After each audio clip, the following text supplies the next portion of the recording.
Две столчиња во судскиот совет остануваат празни. Постоечките членови го одложија утврдувањето на кандидатите кои треба да им се придружат од Врховниот и Битолскиот апелационен суд. Советот на денешната седница не беше во полн состав, што беше една од причините, но и новите законски измени кои се подготвуваат во правда. Значи, тројца суди не се во можност да го изразат своето мислење по однос на ова прашање. Апсолутно би било добро да сме во полн состав. Ние одлуката ќе донесеме овде ние. А што мисли комисијата тамо? Тоа е сосема друга работа.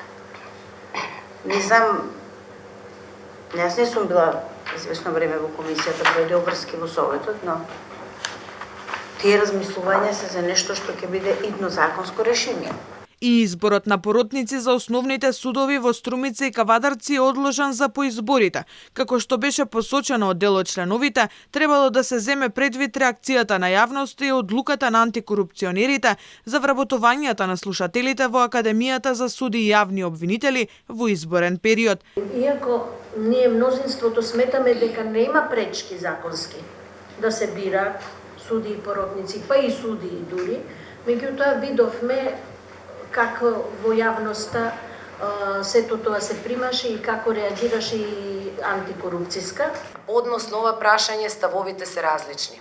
Јас го делам ставот на судијата Антоанета дека не може у изборен процес да не се избираат поротници и да не дискутираме. Сме дискутирале многу. Председателката на Судскиот совет посочи дека и двете точки ќе ги стави на гласање на наредната седница, бидејќи не требало да се одолговлекуваат. Судскиот совет е без двајца членови откако лани во јуни судиката Мирјана Радевска-Стевкова од Врховен си поднесе оставка, а Мери Радева се пензионираше годинава. Како што наведе тогаш, Радевска-Стевкова не сакала да биде дел од највисокото судско тело, бидејќи постапувало незаконски при разрешувањето на Весна Дамева од председателската функција, а причина да си замине било и нетранспарентното одлучување.